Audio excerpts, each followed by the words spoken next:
Mr. Nixon, would you like to comment on that statement? I have no comment. The next question, Mr. Novin. Mr. Vice President, your campaign stresses the value of your 8-year experience, and the question arises as to whether that experience was as an observer or as a participant or as an initiator of policy making. Would you tell us, please, specifically what major proposals you have made in the last... Difficult to cover them in 2.5 minutes. I would suggest that these proposals could be mentioned. First, after each of my foreign trips, I have made recommendations that have been adopted. For example, after my first trip abroad, I strongly recommended that we increase our exchange programs, particularly as they related to exchange of persons, of leaders in the labor field and in the information field. After my trip to South America, I made recommendations that a separate inter-American lending agency be set up, which the South American nations would like much better than to participate in the lending agencies which treated all the countries of the world the same. I have made other recommendations after each of the other trips. For example, after my trip abroad to Hungary, I made some recommendations with regard to the Hungarian refugee situation, which were adopted not only by the President, but some of them were enacted into law by the Congress. Within the administration, as a chairman of the President's Committee on Price Stability and Economic Growth, I have had the opportunity to make recommendations which have been adopted within the administration and which I think have been reasonably effective. I know Senator Kennedy suggested in a speech at Cleveland yesterday the United States.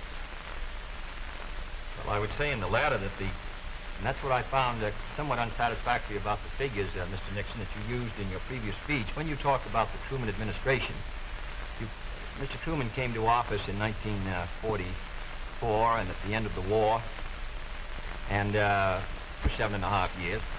And comparing him to the last 8 years, I prefer to take the overall percentage record of the last 20 years of the Democrats and the 8 years of the Republicans to show an overall period of growth. In regard to price stability, I'm not aware that that committee did produce recommendations that ever were certainly before the Congress from the point of view of legislation in regard to controlling prices.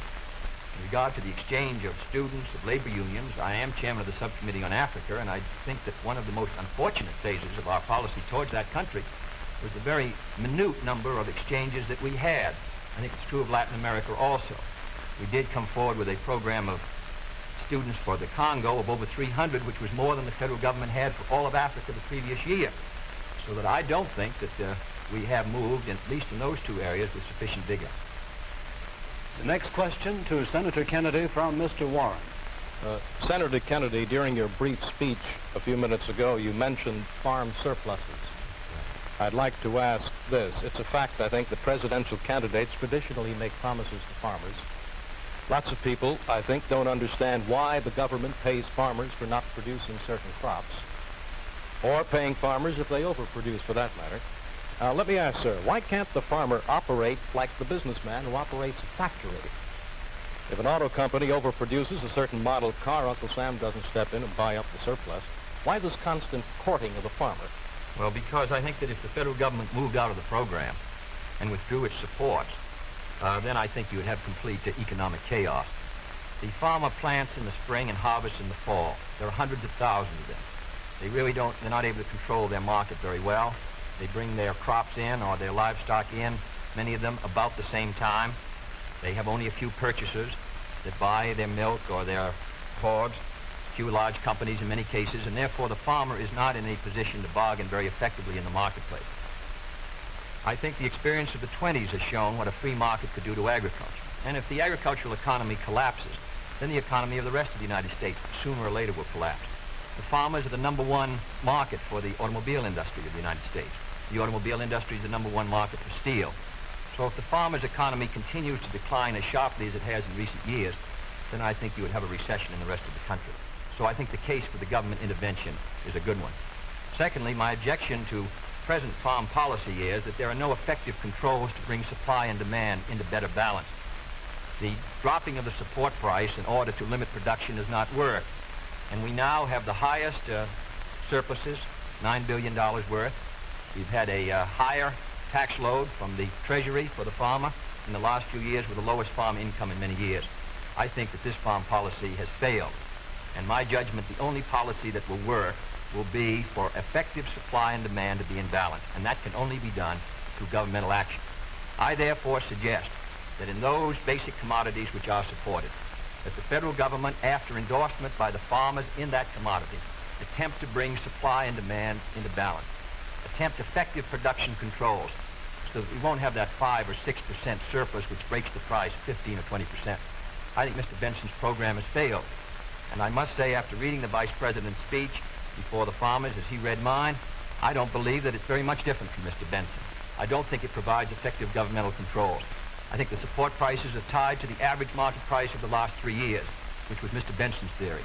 I therefore do not believe that this is a sharp enough breach with the past to give us any hope of success for the future. Mr. Nixon, comment? I, of course, disagree with Senator Kennedy insofar as his suggestion as to what should be done on the farm program. He has made the suggestion that what we need is to move in the direction of more government controls, a suggestion that would also mean raising prices that the consumers pay for products and imposing upon the farmers controls on acreage even far more than they have today.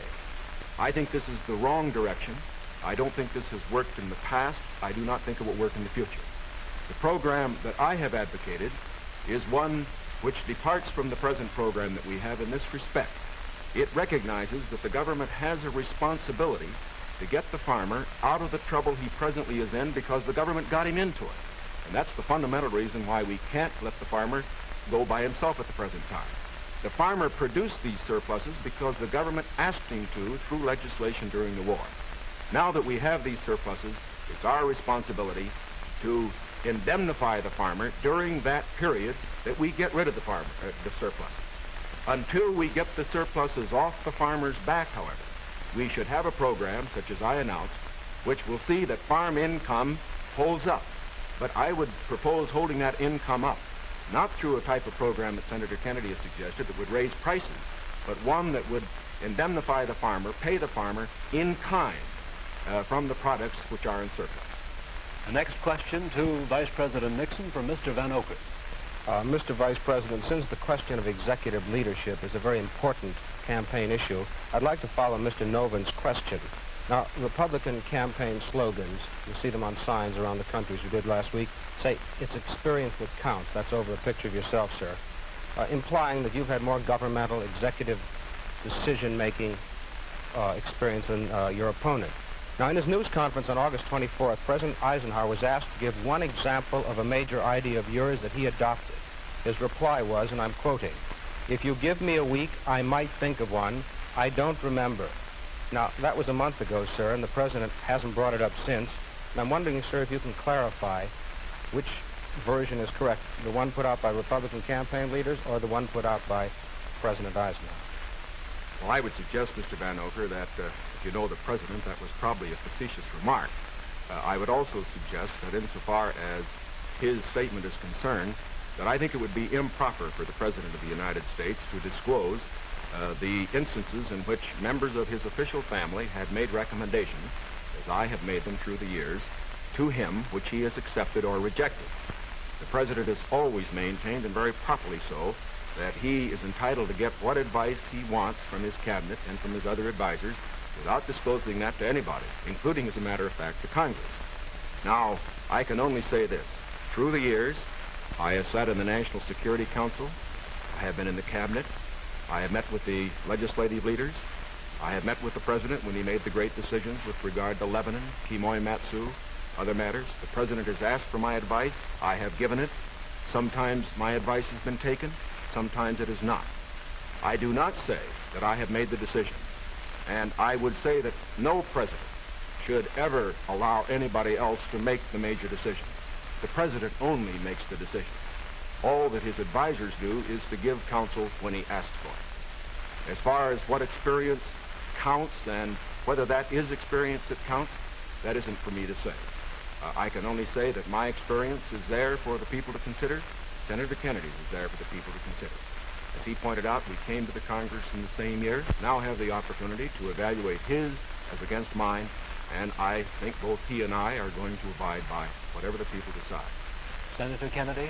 Well, I'll just say that the question is of experience, and the question also is what our judgment is of the future, and what our goals are for the United States, and what ability we have to implement those goals.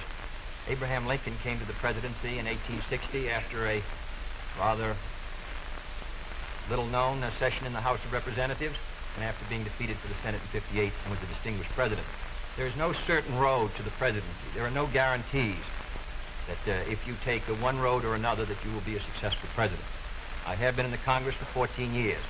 I have voted in the last 8 years, and the Vice President was presiding over the Senate, which candidate and which party can meet the problems that the United States is going to face in the 60s. The next question to Senator Kennedy from Mr. Novus. Senator Kennedy, in connection with these problems of the future that you speak of and the program that you enunciated earlier in your direct talk, you call for expanding some of the welfare programs for schools, for teacher salaries, medical care, and so forth, but you also called for reducing the federal debt. And I'm wondering how you, if you're president in January, would go about paying the bill for all this. Does this mean that I did not advocate reducing the federal debt because I don't believe that you're going to be able to reduce the federal debt very much in 1961, 2, or 3. I think you have heavy obligations which affect our security, which we're going to have to meet. And therefore, I've never suggested we should be able to retire the debt substantially or even at all in 1961 or 2. Senator, I believe in one of your speeches you suggested that reducing the interest rate would help toward... No, not reducing. However, the kind of programs that I talk about, in my judgment, are fiscally sound. Medical care for the aged, I would put under Social Security. The Vice President and I disagree on this.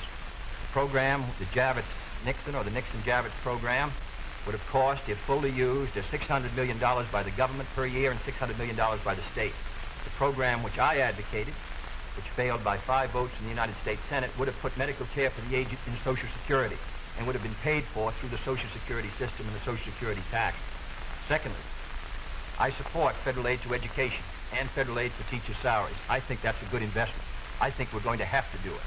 And I think to heap the burden further on the property tax, which is already strained in many of our communities, will ensure, in my opinion, that many of our children will not be adequately educated and many of our teachers not adequately compensated. There is no greater return to an economy or to a society than an educational system second to none.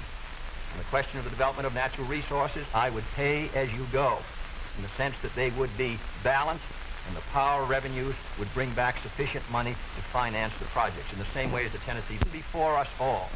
It faces all Republicans and all Democrats is, can freedom in the next generation conquer, or are the communists going to be successful? That's the great issue. And if we meet our responsibilities, I think freedom will conquer.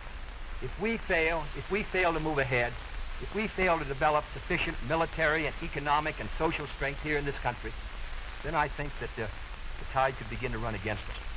And I don't want historians 10 years from now to say, these were the years when the tide ran out for the United States. I want them to say, these were the years when the tide came in. These were the years when the United States started to move again. That's the question before the American people, and only you can decide what you want this country to be, what you want to do with the future. I think we're ready to move, and it is to that great task, if we're successful, that we will address ourselves. Thank you very much, gentlemen. This hour has gone by all too quickly. Thank you very much for permitting us to present the next President of the United States on this unique program. I've been asked by the candidates to thank the American networks and the affiliated stations for providing time and facilities for this joint appearance. Other debates in this series will be announced later and will be on different subjects. This is Howard K. Smith. Good night from Chicago.